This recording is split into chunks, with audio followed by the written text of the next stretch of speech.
So good afternoon, everyone. I'd like to welcome you to the special Fairfax Town Council meeting on March 17th. It's for 16.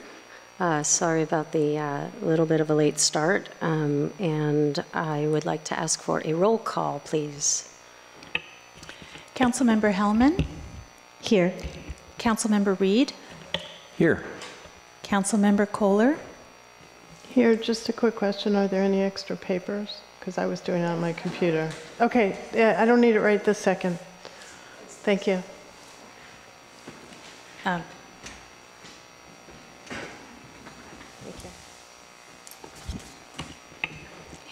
you. Vice Mayor Ackerman? Here.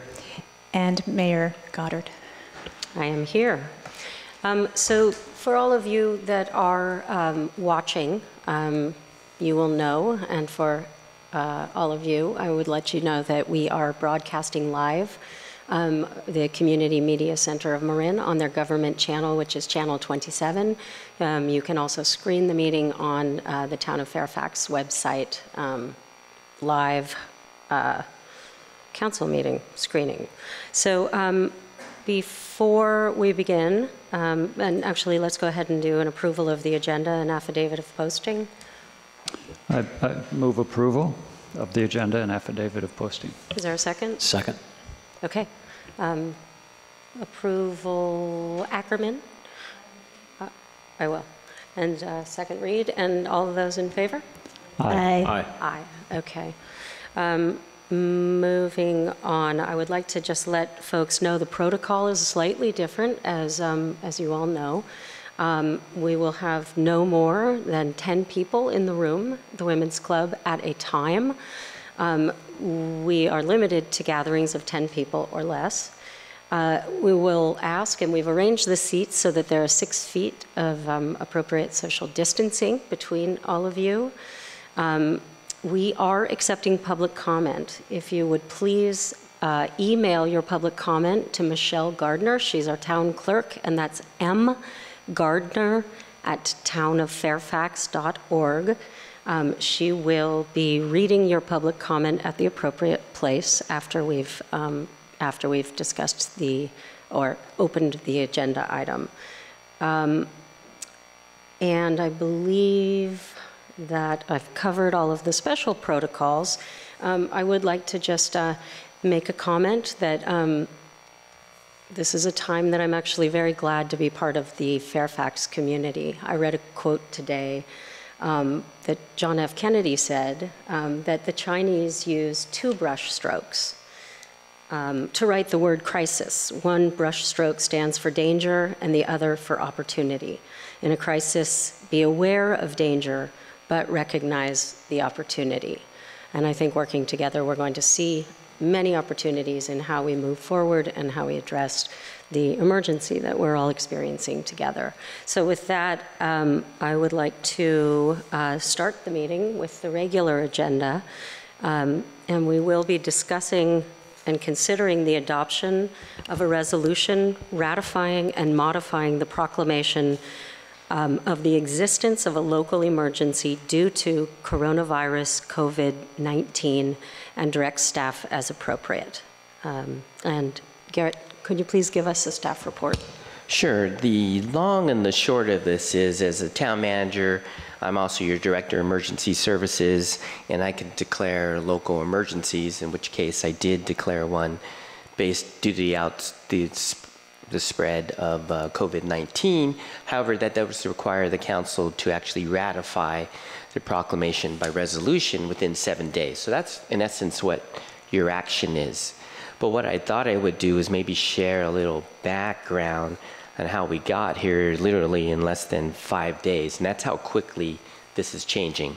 So really, just last Thursday, really the communities were talking about canceling classes, canceling events, which ones could stay, because I know the seniors wanted to maintain chair yoga, gymnastics wanted to have their operations, and that was just on Thursday. Then on Friday, all the managers were talking along with County EOC, and we talked about, okay, who's keeping town facilities open? What's the EOC? Oh, sorry, Emergency Operations Center. Thank It's you. operated by the Marin County. everyone has one, but that's the one that's been open for this whole event. And so during those, you have emergency personnel, as well as sometimes you have the county health officer present. But the discussion on Friday was who's keeping town hall open, and everyone was except for San Anselmo, and really is what about your facilities? What facilities are open, such as the libraries? And at that time, the discussion was, the recommendation from the county was keep the libraries open, but some of the communities were deciding to close them. Then Saturday comes along, and then at Saturday, I learned that some of the towns decided that they were going to close their town halls. Then on Sunday, we had another meeting. This is all via phone, and it was determined that at that time, we knew what the county health officer was going to recommend, and we all decided that we would close the town halls on Monday, as well as all our facilities. And so that's how we came Monday morning. Then on Monday morning, we also learned of the shelter-in-place orders coming down from the 7 counties in the Bay Area. And so with that, really what that tells you is it goes really fast. And it's not just daily, it's hourly. Hourly things change. And as managers, we get the information and we try to adapt. And so obviously we have a small staff. And so we're trying to develop protocols in place for staff, who's essential, who's not, who's going to be here. Today I really was the only one in the office as I'm trying to figure this all out. But for example, we've decided now that we're going to conduct limited building inspections. And so this is all information we got to get out on the website. Obviously PD and fire are all fully staffed. And I'm sorry, Garrett, could you repeat that? Limited building inspections? Limited building inspections. What that means is if someone calls for inspection because they have work being done, we've decided that we would go out and do that inspection. Where before we were going to take a position. You're talking residences. Residences. Thank you. Residences or commercial. Obviously, I forget, for example, the shelter-in-place ordinance allows commercial construction, residential construction, particularly for affordable housing. So Victory Village, when this order first came out, the contractor had called us and indicated, hey, can you check the site because I'm taking everybody off site? And then we indicated, well, you know, the order does allow you to continue if you want to continue. And so he was going to try to figure out of his 150 employees whether he can make that happen or not. So that's how dynamic this is and how confusing it is to people to figure out what's essential, what's not, who can do what. And all the communities are struggling with the same thing. We've asked for clarification at times from the health officer, like what exactly does that one thing mean? So that being said, we're continuing to update. Garrett, yes. I'm sorry to interrupt, but you did say very quickly that police and fire would be fully staffed. That's correct, yes? Yeah, yes. Okay. They have different protocols in place when it comes to responding and interaction in the lobbies. Like PD, all the stations are closed, so you can't go into their lobbies at all. Obviously, we have dispatch, but the protocols are in place just to try to limit that one-on-one contact, at least up close. So with that being said, so we're continuing to update, enhance our website, try to get that going. But what this all means is this proclamation gives us a flexibility as staff to have a little more flexibility when it comes to dealing with the town code. And it also perhaps makes us more eligible for funding. That remains to be seen. But a disaster has been declared at the national level, so that means funding opens up for reimbursement of certain expenses. But we'll wait till we get there. That's going to probably take a little while. So what does this all mean? So obviously we took the initiative. We canceled all the meetings, including the council retreat on Friday. We've canceled all the commission and committee meetings, at least through April 7th. Obviously, we just indicated we canceled all the classes, activities, events through April 7th. Obviously, the Brew Fest, we asked them to reschedule. But we also canceled the Easter egg hunt and the community Seder. It's because while that might be outside the April 7th window, we have to start preparing and planning for it now. And it was just thought that I don't know how much things are going to change after April 7th, but that just didn't make any sense to hold that level of event. So the one caveat to all this is that we may actually have to have a planning commission meeting because there's something called the Permit Streamlining Act that requires governments to take actions on applications, whether plus or whether positive or negative. I guess that means either approved or not approved. So we may have to take an action because local proclamations and the governor's executive orders do not apply to that. Although we do know that that's something the League of California Cities has asked the governor about, because it would take a governor's executive order to waive the Permit Streamlining Act to allow us to then continue that matter to April or May or whenever. So that remains to be seen, but we may have to have a planning commission meeting. One of the things here that for direction from the council would be you do have a meeting coming up April 1st. And so that is within the shelter-in-place order. So one possibility is if you still want to do business in April, you could do a special meeting on April 15th, and that still allow you to do most of the things. Now, one thing caveat to that is I know a couple of you have mentioned there's another governor's executive order that had to deal with evictions that allow communities to adopt ordinances to prevent evictions during the shelter-in-place order. Now, the county has just indicated to us literally an hour ago that they'd be willing to adopt a county-wide ordinance that would apply to all the communities in Marin. Pretty much, I think all the managers that saw that email responded, yes, that would be a good thing, so we don't need to have our special meetings just to adopt an urgency ordinance. If the county does it, then it would apply to everybody. Obviously, we would need to see something, but that's the concept as of right now. So, some of the things, really, in terms of direction is, how do you want to handle your meeting in April? And obviously, we should probably reschedule a retreat. Obviously, this all has a cascading effect because we have budget, we have other things, and so everything might slide just based on all what's going on. But, you know, we really can't avoid it. You need to do what we need to do, and we're taking actions. So with that, that's mainly all the background, but the resolution is just ratifying what the proclamation was, and really the proclamation was just that declaring a local emergency due to the spread of COVID-19. That, in essence, was the proclamation. So with that, that concludes the staff report. Available for any questions. So any questions from council? Barbara?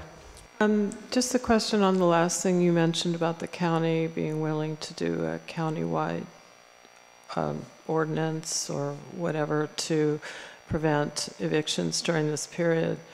Typically, they don't have the authority to do anything in our jurisdictions. They didn't have authority to issue renter protections. We did those separately. So did they explain why they have the authority to do that? Because that would be great if they do, but I question whether or not they do.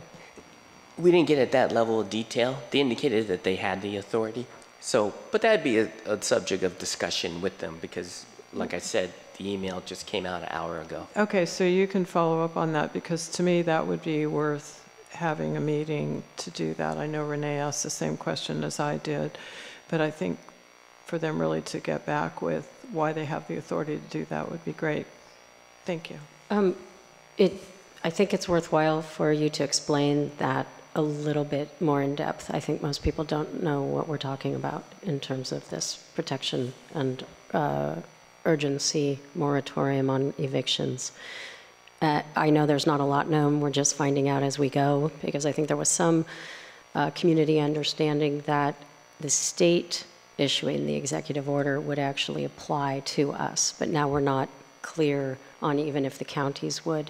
I know you have to bring stuff back, but could you explain what we're talking about? Just to be clear, the state was very clear in the executive order that local jurisdictions could have the authority to do it. So the state, I wish you would have done it that way, and I think you could have, but he was clear it was just for local jurisdictions to act.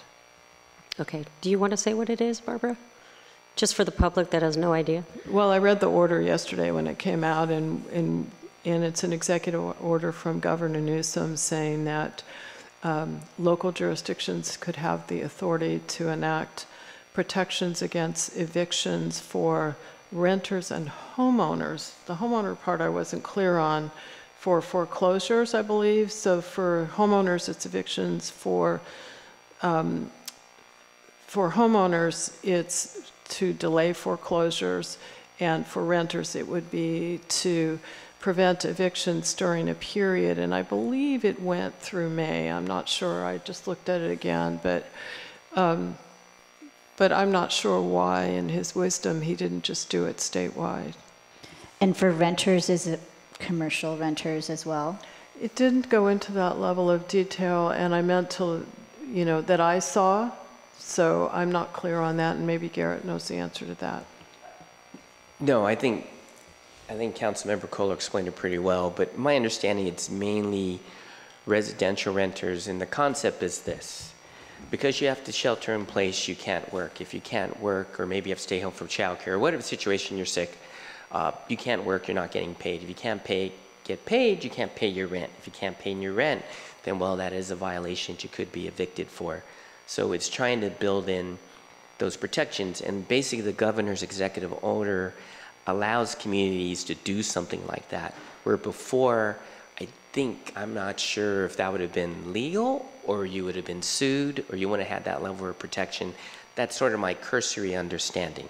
Okay. So, but to be clear, what this means is renters still need to pay their rent, ultimately, Right. back rent or whatever. This doesn't forgive it. Right. So it's just buying more time, so you can't get evicted for that because of circumstances beyond your control. Yeah, they're still on the hook for it. But at the same time, right, the small businesses, the retailers aren't getting the foot traffic, right? So does the county, do you know if they have the intent to support the commercial? Did they specify? You mean evictions on commercial? Or you Yeah. mean I don't know. I would think not. It's a little different, I think, when it comes to commercial, depending on your lease. But I don't know. But that's something to be discussed, and I don't even know if that's something you can even do. And I'll just mention that that we have the executive director of the chamber, David Smadback, in the room, and he's done a little bit of looking into financial assistance for small businesses and employees, and just started doing that research. So we'll hear from David, I'm sure. And then before I forget, the chief and lieutenant are here. That's where I'm before they have to go. About to go right now. Last thing I wanted to add to that was that this government, the governor's EO or executive order also says that it protects against utility shutoffs for Californians affected by COVID. So just as an addition. It's where he asked the CPUC to explore that and monitor that. So I don't think that's on local jurisdictions, but it wasn't totally clear. And we heard from our local representative from PG&E I don't think that would be a local issue. It would be a PUC issue. I believe that's what they were saying, yes. Okay. John, did you have something quick? I'm going to go to the chief. Yeah, mostly it's in regards to the whole commercial versus residential thing, because, when I looked into trying to get landlords and tenants, especially in a commercial thing, to talk to each other, much as our rental thing. I mean, it was a state law that I ran up against in terms of any regulations applying to commercial rentals. But since this order is coming down from the state, I mean, I think it's really important to look at that and to see what kind of leeway we can have to encourage conversations between landlords and tenants for residential and commercial, just to figure out what people's needs are and work out something that works going forward, just to keep our community structure together. I think it's very important. So I would very much encourage our exploration of the legal parameters of that. Okay, thank you. In regards to the state. So great, we have Chief Morin and Sergeant Tabaranza in the room, and so did we have any questions, Council? Any questions for the chief? And if the chief would like to make a statement, that would be terrific too. Please. No questions? Before I forget, though, on one of the many conference calls that we've been involved in, PG&E individually has advised that they're not going to do any shut-off of people that haven't paid their bills. So absent anything the state, county, or city would do, they're already not going to shut anybody off at this time. Okay, does anyone have, did you have something else to let us know before we ask? Barbara. So I know this sounds a little hardcore, but with the shelter order, it is supposed to be a misdemeanor if people are congregating in the streets for not essential. And I know a lot of the younger kids or maybe even younger people feel it's not going to affect them. And I wouldn't expect us to issue citations, but what kinds of things will you be doing to sort of get them to break it up and go home? Sure. Yes, as you've probably all read, it's like, I don't know, 5, 8, 10 pages of this guideline that it is a misdemeanor. It's an order that you're supposed to shelter. So I have no intention of issuing any citations to anybody. Something could happen if people don't want to cooperate. I doubt that's going to happen. It's more of an education process where we need to get the word out, and if we have people that are clearly just yucking it up or causing problems, we need to encourage them to go away, and if they don't, that could result in a citation. But that's not where we want to go. The county police chiefs we've all communicated, and we're all on the same page in that our intention is not to have to cite anybody. If we're forced into that situation, then we might, but I really don't anticipate that happening. It's more of an education for those that need to be educated. But Sorry, oh. go ahead. Well, if I could just add to that for the benefit of the public who may not have read all of these many pages of directions that we've gotten. The issue that is being discussed is that it's really important, even though the COVID-19 appears to be of much more severity to older people, such as myself, than to much younger people, but it's really important for younger people to also maintain the social distancing that we're trying to maintain, because younger people could carry it, and they could carry it to each other and then in turn to people who would be affected by it. And the whole purpose of the social distancing is to vastly slow the spread of this virus so that we can deal with it. So it's important at whatever age and for whatever reason that we just really try to follow this social distancing protocol. Stephanie? Similar to Barbara's question, are you aware of any anticipated enforcement for the older segment? I actually saw a gentleman at the grocery store today that was clearly in his late 70s or 80s, and he was coughing without covering his mouth. And I actually said something to him, and very politely, but just told him, sir, you shouldn't be here. Are you aware of the law, of the order that's the shelter-in-place order? And I don't think he knew. And I said, there's a pool of volunteers that are happy to help you. And I tried to have a conversation with him, and he didn't want to hear it. I tried to explain to him that it's for his protection and others. And, I have a multifold, I have a lot of concerns about people that are still not quite there yet in terms of taking this seriously. And I do think we need to get to a level of enforcement, not necessarily issuing citations, but, having conversations with people that are out there not taking it seriously. Well, yes, that's part of the education process that we will try to help facilitate. We can't get to everybody. In that example you gave, that person is not in violation of the ordinance from the county, because you can go to the grocery store. So if I think that's what you're saying. No, he's over 65. He's in violation. Everybody over 65 needs to be at home. No, the shelter order does not say that. You're going along the guidance that Governor Newsom issued that said people over 65 stay at home. The shelter order, and I read all 8 pages of it. So did I. Did not say stay at home if you're 65. It said stay at home except for essential. The day before the shelter. That was a guideline. Yeah, that was a guideline. It was not a mandate. That was a guideline. That's a guideline that you don't. Correct. That's optional, you're saying? Yes, it's a guideline.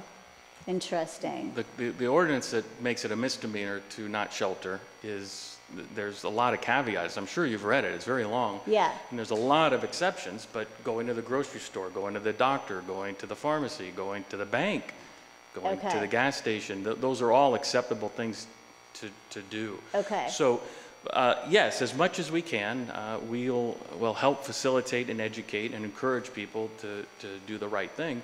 But if they're not violating this particular law or ordinance, whatever we're calling it, there's not much we can do, but other than try to do that education. We certainly don't want to start writing people tickets, but if we're forced to, we will, but I don't think giving a 70-year-old person a ticket that's coughing at the grocery store, I think through education we could encourage them to do the right thing.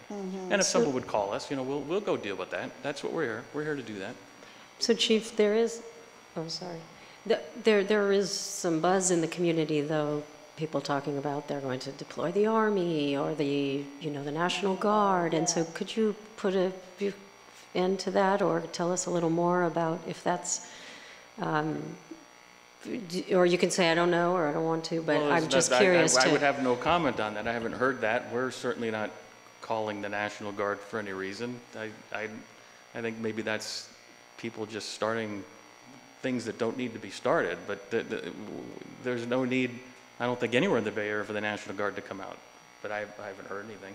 I think that's just the normal people that start things and people believe it, I guess. Okay, thank you. I appreciate that. I had one question, if no one else did, for the chief. I was just hoping to let people know where they might expect their updated emergency information to come from, except from as we update our town website. But are they using Nixle, or where should these updates come from, or the emergency alerts? Well, it's similar to any other event that we have, particularly when we're talking about the storms and the wildfire shutoffs and all that. People need to watch their local news. They're going to get the most updated information from the news. Locally, we can only do so much, and there's several avenues, as we all know, for people to get their information. The town website's one, Nextdoor's one. It's a problematic platform. I think it's gotten even worse because you can post something and it gets so buried quickly that no one can see it, but we still try to give relevant information on there. We use Twitter, and we use Nixle. Nixle, what people need to understand with Nixle is if you don't, like any platform, if you don't sign up yourself properly, it's hard for you to get information. So Nixle is a great platform, and to simplify it, you can get alerts from Nixle that we push out, or you can get advisories. The alerts come out via text or email if you've set your account up properly. If you haven't set it up, you're not going to get an email. So the Nixle alert, the road's closed, there's a fire, there's an accident, there's a police action, whatever, that's an alert that goes out via text. If you set up your account, you can also get that same alert via email.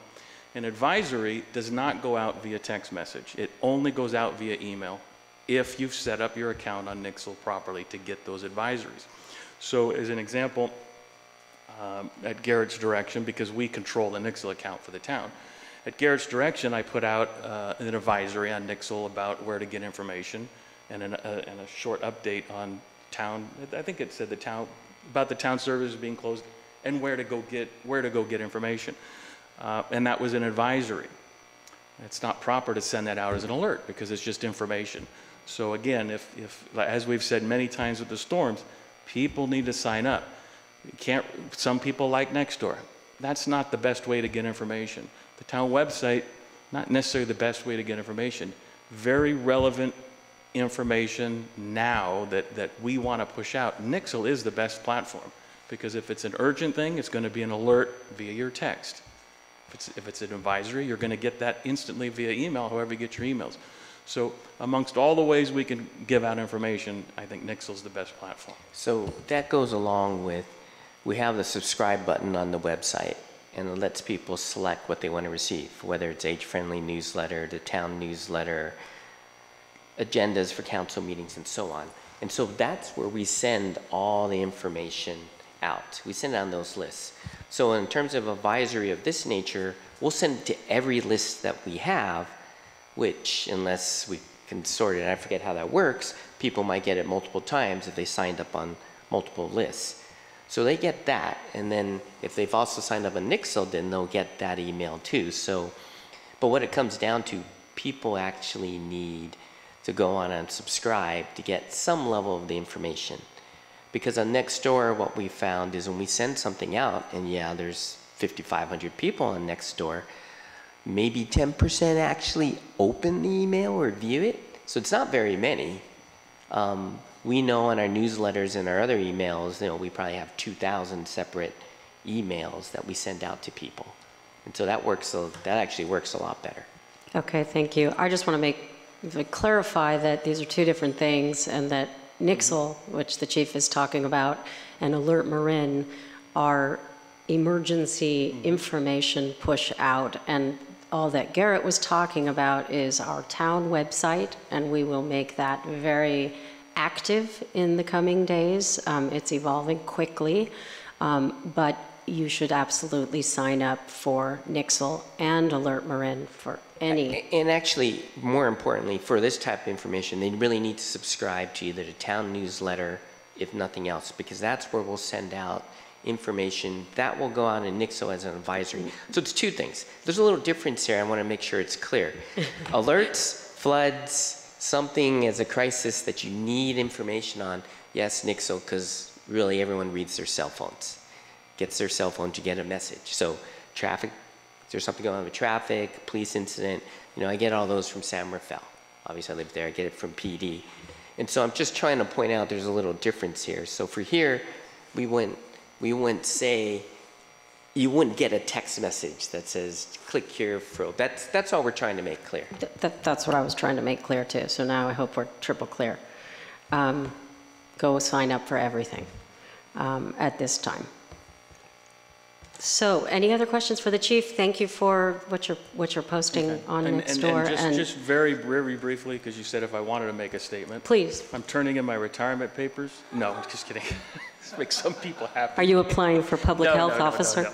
No. So as Garrett alluded to earlier, we're obviously here. The fire department's here. We're fully staffed with who we have working, other than vacancies, and we're here for the community. Lieutenant Tabranz is meeting with everybody every day, our shifts, and reminding them of protocols, how we're dealing with the situation. But we're here. Our lobby's open, as Garrett said, because our dispatcher is protected by the glass. So even though they might be standing 2 feet apart, they're protected. So we're able to keep that lobby open and service people that need to come in, as well as respond to the calls. The biggest change that we're making, we pride ourselves on the service we provide the community, but the biggest change that we've made right now is, instead of coming to your house or business, if you've called us for something, whether it's advice, a report of some nature, well, we always come out and talk to you. We like that face-to-face thing. That's what we do. And that's why the community supports us.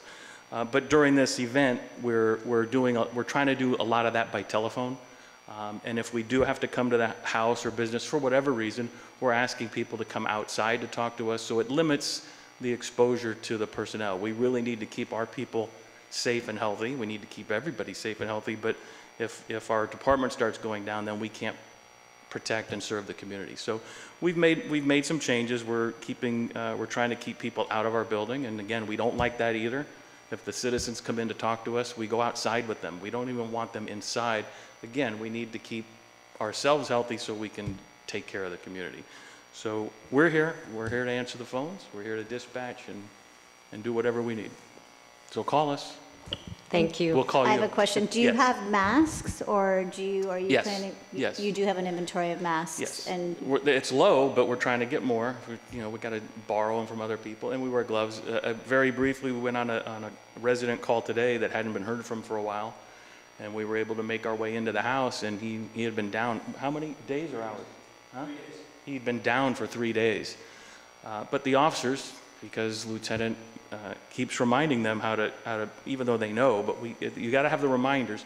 They protected themselves. They wore the proper gear. They did the right thing. The fire department came in and they serviced the person and took him away. He's going to be fine though, I think, right, Lieutenant? But we used our safety precautions, our measures, our training, and the fire department had a concern. It was a battalion chief that's heading part of this, and he called the lieutenant to go over what the officers did and how they handled it, because the person's actually being evaluated because he's a high risk for coronavirus. They're testing him. So if the officers hadn't followed our protocols, again, that the lieutenant reminds them daily, The officers would have had to gone on a 96-hour quarantine until the results came in. And if it was positive, then they'd have to go home for 14 days. And so again, we're taking precautions, and they did the right thing today. And a resident's okay, because we didn't walk away. We made sure we got in the house and looked for him. And so we saved that person, I think. Excellent. Thank you so much. So there's no plans for any other protective gear, just the masks and your gloves? Well, for the stuff we do, no, we don't need the gowns and all that. The fire department has all that and does that. If we needed to do that ourselves, we could borrow that from them, but we don't need the extravagant gear because we don't really do that kind of stuff. The fire department does. Okay, thank you. Okay. Great. Okay. Thank you. Carry on. Thank you so much. It might be appropriate to just remind people just one simple thing, which is how to sign up for Nixle on your cell phone to get just the alerts. And that's to text your zip code, which would be 94930 for all of us. Just simply text 94930 to Nixle's number, which is 888-777. I'm just going to make sure I get that right. Yes. 888-777. So that's the number, and you text your zip code to it, and that's all you have to do. And then you'll get at least the alerts, which are very helpful. That's for any kind of a thing that really is important to know right away. Okay. Thank you, Bruce. That's great. What, Clerk? Sorry, I wanted just to really quickly go back to subscribing to town email lists. We actually sent a physical postcard. It went out in the mail this week, and residents should look out for that in their U.S. Post mail hard copy postcard, which gives all the information to all the things you can sign up for on the town website. Just so folks know, that was pre-corona information, so that will not be on there. But we will, if you send us or go to the website and sign up, you will then be on the list to receive whatever updates we might be sending subsequent to your signing up. Yes, it directs you to the website. Exactly. Yes. Please do that. So any other questions of staff before we go out to the public? I have a question about this proclamation. Please do. Does this automatically free up emergency funds, or like what does this actually do besides declare an emergency for the, I mean, It doesn't do anything in terms of funding. I mean, maybe it makes you eligible for some funding down the line, but it doesn't help right now. Really what it does is it just frees up the ability as the manager to have more flexibility. So for example, if we had to do something and it costs more than $25,000, then I'd have that flexibility as opposed to having to call a special council meeting to do something. We don't anticipate that, but that's the type of things that it does. It also waives some of the bidding requirements and so on if we actually had to do something. Again, I don't... So that's the kind of thing that I'd like to understand. So it waives the bidding requirements? Right. Okay. So we're not in that situation, but for example, we had emergency, we had to fix a road, and it was more than $60,000, we would normally have to bid it out. Okay. Plans and specs bid it out, but in an emergency, we'd be able just to go to one or two companies, get an estimate, and get the work done. That's an example. Is there anything else? It allows us to cancel some meetings, but like I indicated for the Planning Commission, they still may need to meet. Mm-hmm. That's in essence what it does. It just gives you that ability. Flexibility. Flexibility, plus what happens is the county gets all these, and then normally then they would take them to like FEMA or something, but all those emergencies have been declared at the state and federal level, so it's not really as necessary from that perspective. Thank you. Any other questions? So one of the things that Governor Newsom has directed is that the one aspect of the Brown Act has been set aside during the course of this emergency, and that specific aspect has to do with how people can call in to a meeting. So normally, if someone were to want to call in rather than be present at a meeting, they would have to post the agenda at wherever they were, and they would have to actually allow people to come into that place. That's essentially part of the meeting. But that part of the Brown Act has been set aside for the duration of this emergency, so that theoretically we could all call in. If this got to the point where we needed to have a council meeting or the Planning Commission needed to meet, they would be able to do that remotely and just have a location, probably this location, but they wouldn't even all have to be there. There wouldn't be a requirement that any of them were there. That was actually an example that was given, that it could just be a speakerphone sitting in the building and nobody there. It's not to that point yet. That's why we're all here today. But that's good to know that we have that capability, because we do need to make decisions as they come up. And I would suggest that we might want to look into buying a speakerphone, one of those good speakerphones that gives a better, because we saw tonight, one of the reasons this meeting started late is because we found that one of our members calling in couldn't hear anything we said, just over a regular phone sitting on the desk. So getting a better phone so that we could communicate that way, it might be a worthwhile investment. Yeah. One other thing, I've participated in a number of Zoom meetings, and everybody who's experiencing Zoom wishes that they'd bought Zoom stock about a month and a half ago. Because actually there's sometimes connectivity issues, but it's a pretty good way to run a meeting that way. And you can have a video readout, and that may be able to be made public in the same way that this is. So I sit on the board of the Community Media Center of Marin, and they are committed to continuing government meetings. So I don't think we have to look at those kind of options. And they've closed the center, but they're committed to continuing to film the government meetings, but most other operations are closed for now. So I think we can continue this and move on. You're saying we don't need tools to help conduct our meetings? I don't even think one of those phones works. I've used those space phones. They don't work that well. The acoustics in this building are a problem, and that's why I couldn't hear. So I think, should we go forward with future meetings like this, calling in probably won't work in this building because of the acoustics, no matter what kind of phone you have.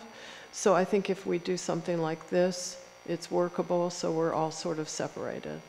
But anyway, I think we ought to move on. I just wanted to add about the media center being committed to continuing.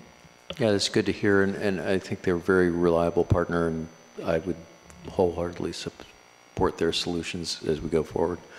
And I'd concur with cell phones really don't work very well with this. Right. Should it be that we are not allowed to be in the same room, we'll handle that as we get to it. So I would like to go out to the public with any questions, comments. Please do share with us. Any members of the public want to make a comment or ask a question, please come up to the podium. No? So just in line, Janet, you want to go first, and then Rick? Thank you.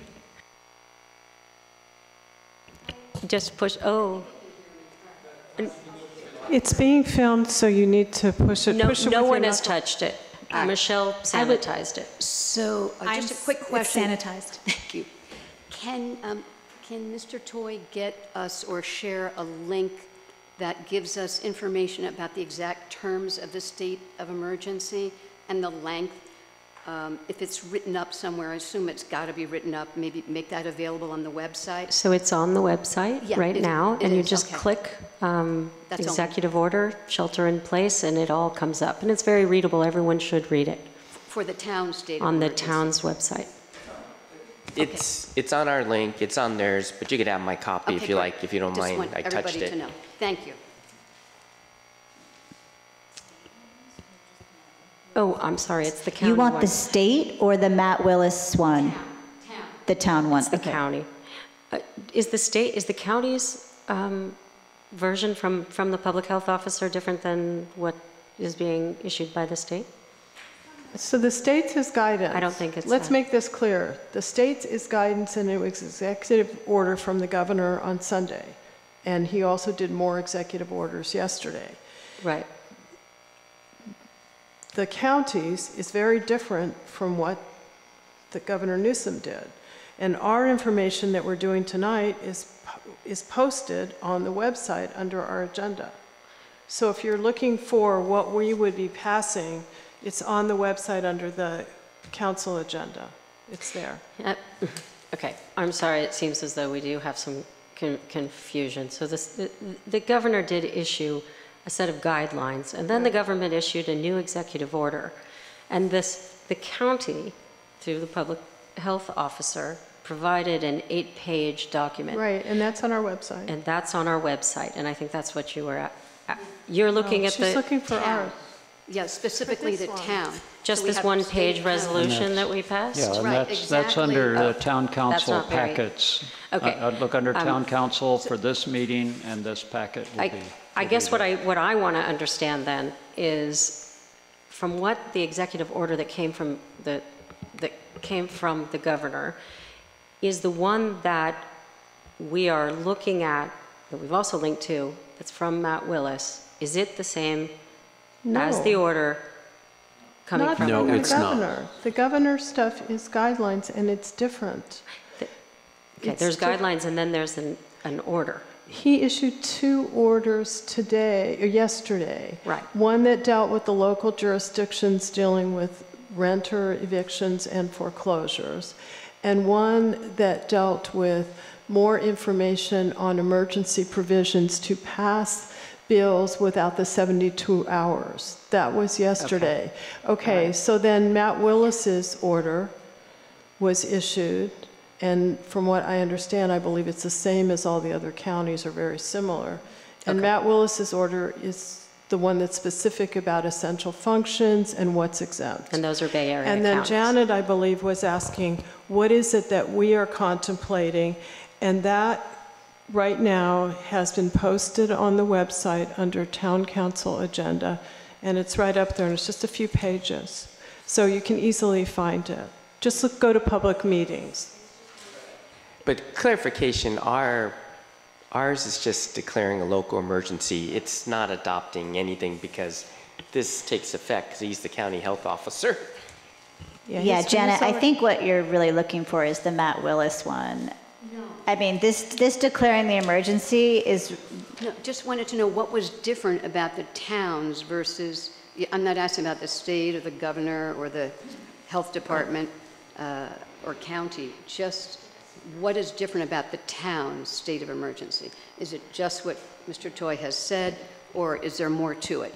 Because the reason I'm asking is that apparently in Simi Valley, when the town or the city declared a state of emergency, it is much more involved. So I just want to get really clear that all the citizens would be able to get exactly the terms on our website. And it sounds like, yes, they can. Yes. Okay, thank And you. it's very different. It's really declaring a local emergency. It doesn't include all those other provisions.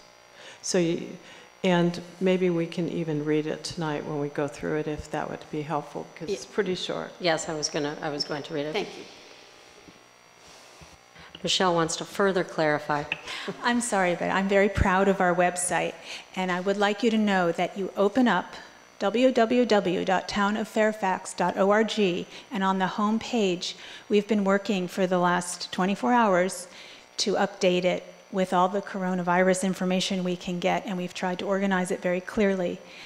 That is separate from this order right now. That's this resolution being adopted tonight is on the homepage also under the Town Council meeting of today's date. You click on that, and it will take you right to what's happening tonight. You'll have everything you need. And if you don't, send me an email. Thank you. Okay, it takes a village. Thank you for getting us there. So was there someone else who wanted to? Not Rick. I'd like to call up David Smadbeck from the Chamber of Commerce, who's been doing an extraordinary job putting some things together so that we can support our local businesses. Yeah, I was just going to report to the council. We're putting together, expanding our database on our website under our business directory to include all businesses in town that are open, what their hours are, what their protocols are, what their services. We want to encourage people to support our local businesses. There's a lot of fear that's going around in their regard as well. Which is why we're also looking at a couple ways of getting financial relief for them through the Small Business Development Center and the Workforce Alliance. And we'll have more information on that as time moves on. We're all rapidly trying to do this as quickly as possible.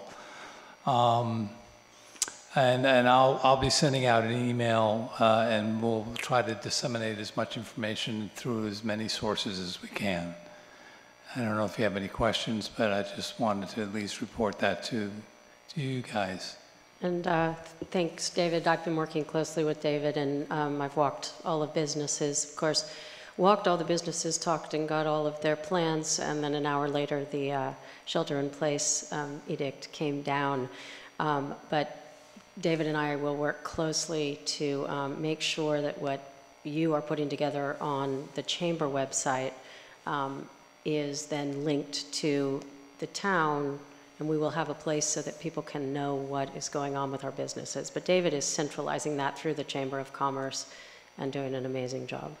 Well, we brought on an extra help on our website, and with Maya Butterfield. I don't know if you know her, but she's a local web designer and has already got things going. So.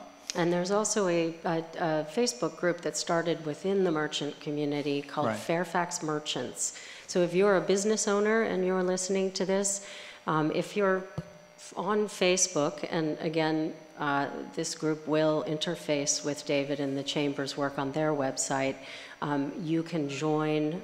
It's an open public group on Facebook called Fairfax Merchants. And it really is for merchants to share information and for the public to hear how the businesses are coping, what their plans are going forward, and support one another as well as the public support the businesses. Great.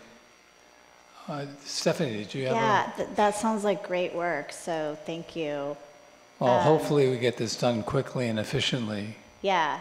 So obviously what you want to do is draw as much awareness as possible and market it, and it sounds like you know that you want to take advantage of all the distribution channels as possible, including social. So I know the community is really, really concerned about the retailers. I think the restaurants have the benefit of the takeout and the delivery. The retailers, however, not so much, and the foot traffic, as I mentioned, is plummeting due to the shelter in place. So a friend of mine wrote to me the other day and said, is there something that the town can do to help with regard to transitioning some of the retailers to an e-commerce platform, because a lot of our merchants don't support e-commerce.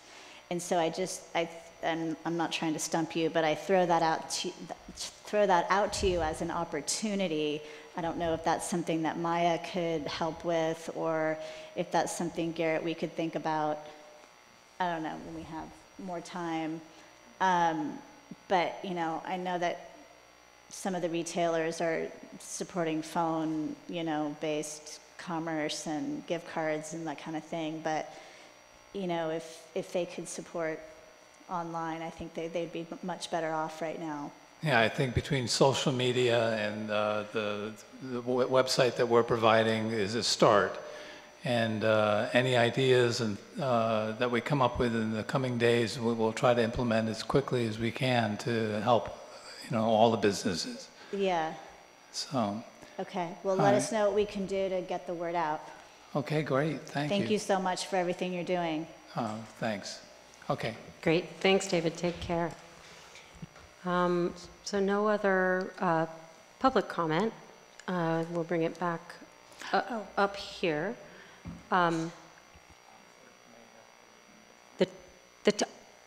Okay, we are. Do we have emails? We are accepting emails, and this is your chance to send those in, and the town clerk is going to read the emails that she has received so far.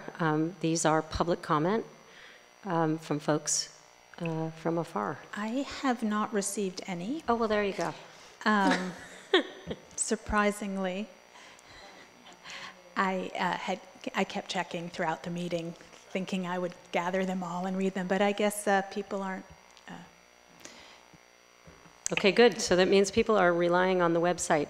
So please visit it and sign up for all the different ways you can get information from the town. Are there other things that council wants to bring up at this time? Requests or direction to staff? Barbara. So I think Garrett threw out the idea of what do we want to do at the April 1st meeting. And I think we have no guarantee that April 7th will come and go without possible extension. So April 7th is the end of the shelter order for now, but it can be extended or shortened, and I don't see any reason why it will end up being shortened, but I could see a reason why it would be extended.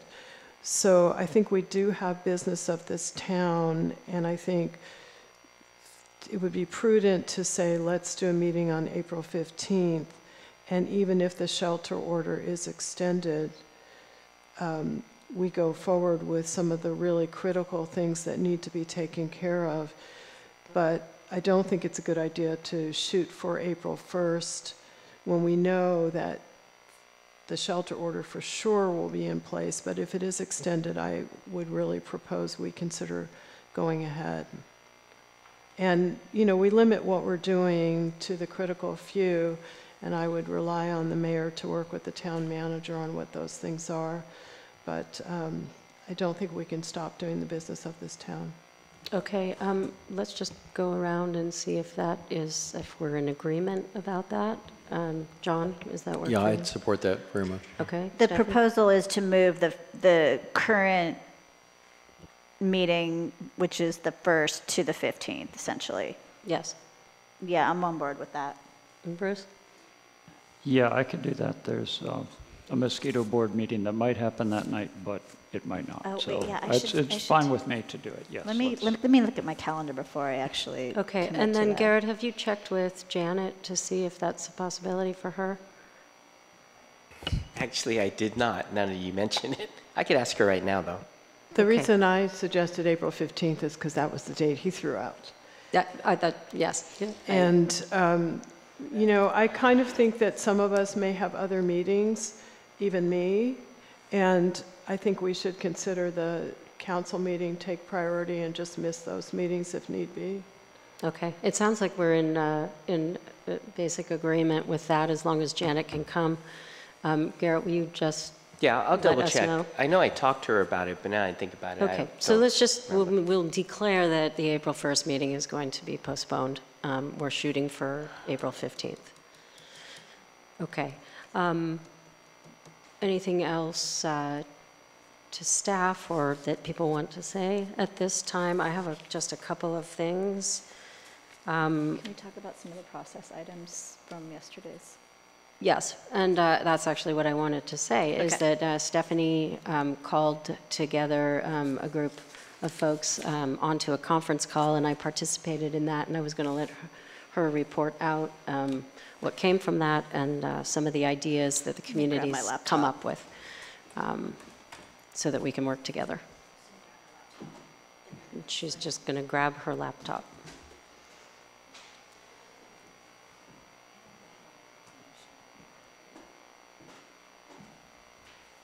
No. We'll finish the meeting with that vote. But just so that people know a little about what the conference call included and some of the ideas, the grassroots ideas that are going around in the community. Yes, so I hosted a discussion with a handful of residents, and Renee and myself. We had a kickoff call, and we called it the Coronavirus Task Force. And the purpose of it was really to be proactive, to support the community, primarily to support people in need, thinking about our elder population, anticipating their needs before the peak. I really feel like we have this window of time over the next handful of days before the peak of what we're anticipating to be, the crisis of the coronavirus. And so we have the shelter-in-place order, and we have these guidelines for the 65 and older population. And so we'd really like to match volunteers with the people in need. And there we have the Fairfax volunteers. We have this wonderful group that's emerged on Nextdoor called Good Fairies. And there's, of course, Marin Villages and a whole, various pools of resources in terms of volunteers. There's also the Firewise infrastructure that we want to tap into in terms of identifying our elderly population in particular that may need support. And that's who we're really trying to identify, because obviously there's lots of elderly people that have plenty of friends and family that can help them get groceries and so forth. So what we'd like to do is put in a process in place, and what we talked about is leveraging staff, and probably Maria, right? Maria Baird, well, to be determined. To be determined. Yeah, very beginning conversation. Yeah. I mean, I don't know how detailed you wanted to get in this conversation, but utilize a staff member to help, match a one-on-one, really, a volunteer with a person in need. And like I said, use the Firewise captain infrastructure to get that going. So there's still a lot to be determined to work that out. And the requests are definitely coming in. We have tons of volunteers, people ready to help. It's just a matter of identifying and getting people, honestly, to start staying at home. But they are starting to trickle in. I got a call on my way here of somebody that needed support. So that's kind of how we left it. Any questions? Something to add that kind of is on that vein, perhaps. So I contacted Douglas Shoemaker of Mercy Housing yesterday. Mercy Housing runs Bennett House, and he's the president, I believe, of Mercy Housing. So I talked to him about what they're doing there. So just to remember, folks, Bennett House is independent living. It's not assisted living. It's not memory care. Mm-hmm. And everybody is independent there. But what they're doing is they've been doing extra cleaning at the facility for the last 2 weeks before all this. And Mercy Housing has a lot of facilities across the Bay Area. So they've also been having staff on site to make sure they do some wellness checks on folks that tend to be more shut in. And I think some of those folks were identified during the last crisis. And there's other things that they're trying to do. They get extra food. And so they're making sure that that's packaged up and delivered individually rather than having people queue in the front room to pick up that food and pick through it. He also said they are considering stopping construction during this period. Maybe just on the inside for sure, but maybe the outside as well, just to limit the exposure of people coming in and out of the building. I also called Phyllis Gould, Rosie the Riveter, who kind of was the most vociferous during the last time. Phyllis and I are friends, and she sounded great.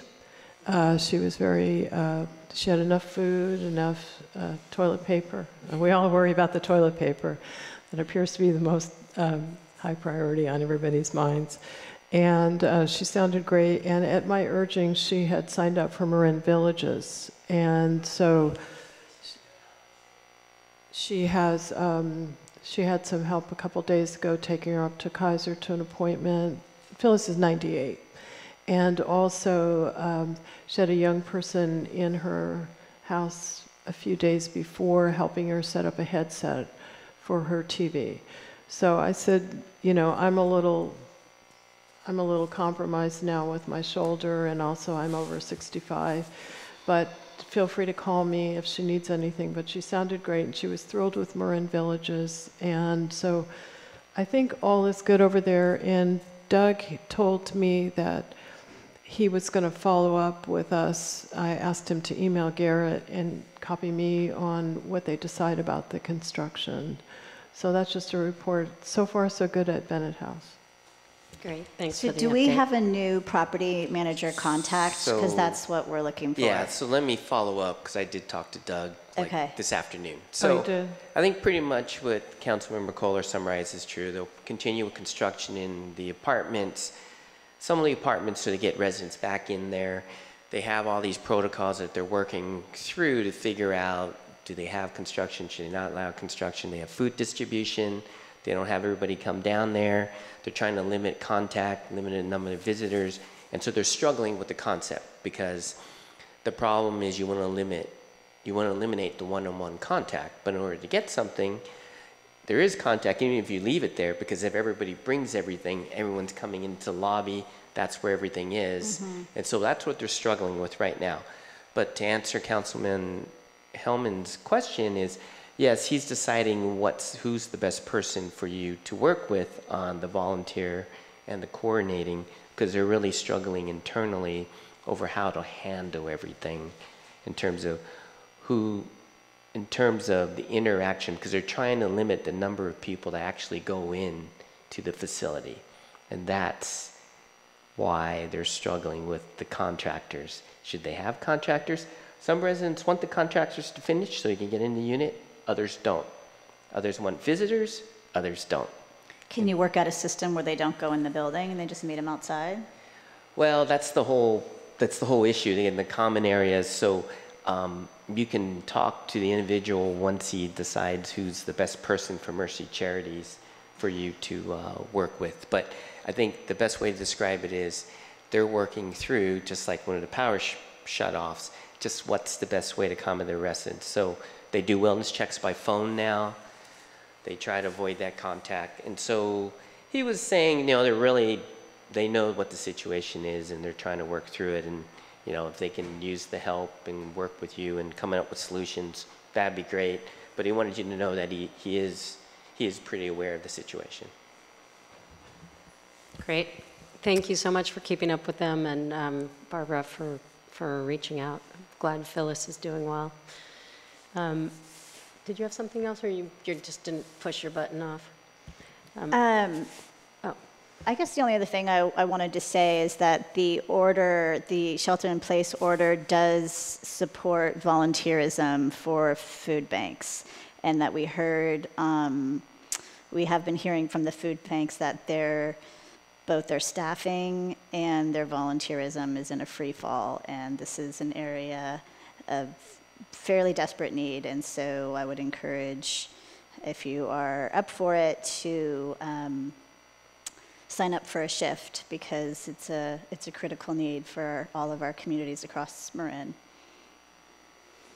Yeah, and as everyone knows, I don't know if everyone knows, but people should know that Larry Bragman and Holly Bragman have been the steadfast, one of the originating team, and then they're every weekend. And so go on the website. I've spoken with Holly, and their protocols are solid and in place, but as Stephanie said, they always need help, and they'll let you know if there's a reason that they can't accept people's help. But please visit their website, and thank you to Holly and Larry for keeping this going.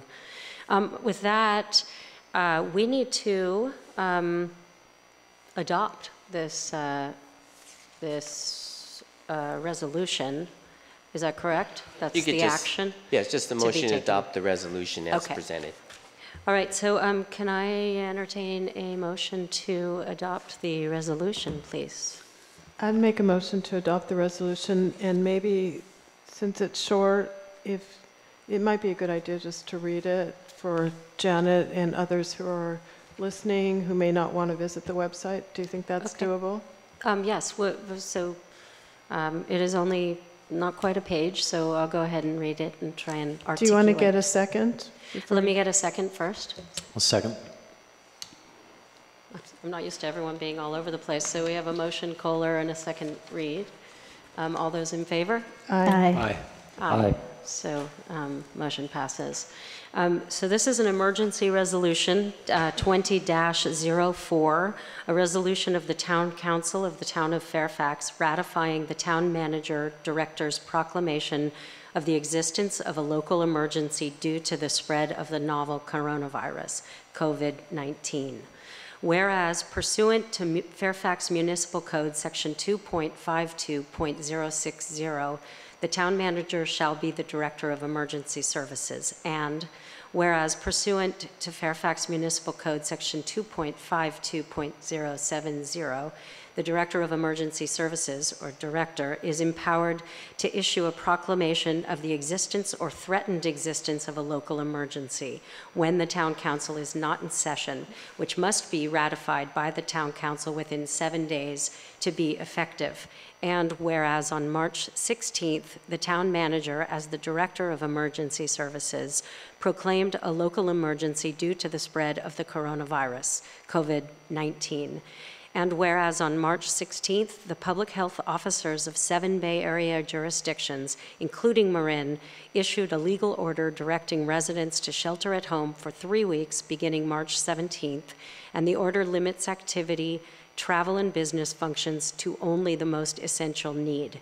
And whereas scientific evidence shows social distancing is one of the most effective approaches to slow the transmission of communicable disease, and the shelter-at-home order follows new data of increasing local transmission of COVID-19, including 258 confirmed cases of COVID-19, with 4 deaths shared by the 7 jurisdictions of the Bay Area as of March 15th. This does not account for the rapidly increasing number of assumed cases of community transmission. Now, therefore, be it hereby resolved by the Town Council of the Town of Fairfax as follows. The Town Council hereby ratifies the Town Manager's Director's proclamation of the existence of a local emergency in the Town of Fairfax. The foregoing resolution is duly passed and adopted at a special meeting of the Town Council the Town of Fairfax is holding in said town on the 17th day of March 2020 by the following vote, and that motion passed unanimously. That is the resolution. Good. Okay? Yes. Yes, it's there. Yes. It is under the Town Council special meeting agenda and packet. Yes. Yes, good, good, excellent, thanks. And then just in closing, I wanted to remind everyone to please reach out to your neighbors. The best way for us to stay connected is for you to know who is right nearby. The Italians were singing from their balconies. I found that Facebook post one of the loveliest things I've ever heard, these harmonies resounding from balcony to balcony. And if people are not on digital technology, which many are not, see if you can find a buddy who you know is not, and be their communication channel, so that they know you will reach out because you know they don't have digital access. I think we can make a massive difference if we reach out to our neighbors. I saw a wonderful thing on Facebook that Mimi Newton started called the Corona Haiku, and it was terrific. There are many creative ways that we can stay connected through this, and the only way we're going to actually make it through and stay the thriving community we are is if we do it together. So thanks everyone for tuning in and for coming down, and please be healthy and stay safe and reach out, and please sign up for the newsletter. and all of the things that you can access And through our Nixle. website. And do what? And Nixle. And Nixle. And just an Absolutely. update, I just got information that Sonoma County just issued a shelter order. So it's now 8. Okay. Thank you, everyone. Please be well. Meeting is adjourned.